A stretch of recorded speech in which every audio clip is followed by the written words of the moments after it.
नमस्कार, मी शेतकरी मित्र संदीप मुठाळ. मित्रांनो, आजचा जो एरिया आज मी आलेलो आहे हिंगोली जिल्ह्यातील शेनगाव तालुक्यातील कडती या गावी. तर तुम्ही पाहू शकता, एक 15-20 दिवसाच्या अगोदर एक विहीर दिली होती. त्यांना एक विहीर दाखवा. एक विहीर दिली होती, आमचे जाधव पाहुणेच होतं, यांनाही विहीर दिली होती. मागच्या वर्षी एक बोरवेलचा पॉईंट दिला होता, आता यावर्षी विहिरीचा पॉईंट दिला. विहिरीला मित्रांनो जसं मनासारखं पाणी पाहिजे तसं पाणी लागलेलं आहे, कारण की सकाळी त्यांची 3 तास मोटर चालते, संध्याकाळी तितकीच चालते. आणि जसं पाण्याचे वेव सांगितले होते त्या प्रकारचे पाण्याचे वेव लागलेले आहेत.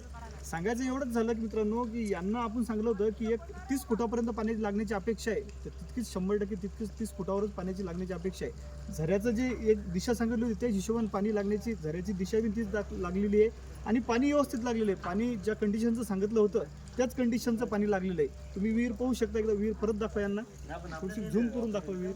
विहिरीला एकदम पाणी व्यवस्थित लागलेलं, नेमकाच उपसा झालेला आहे विहिरीचा.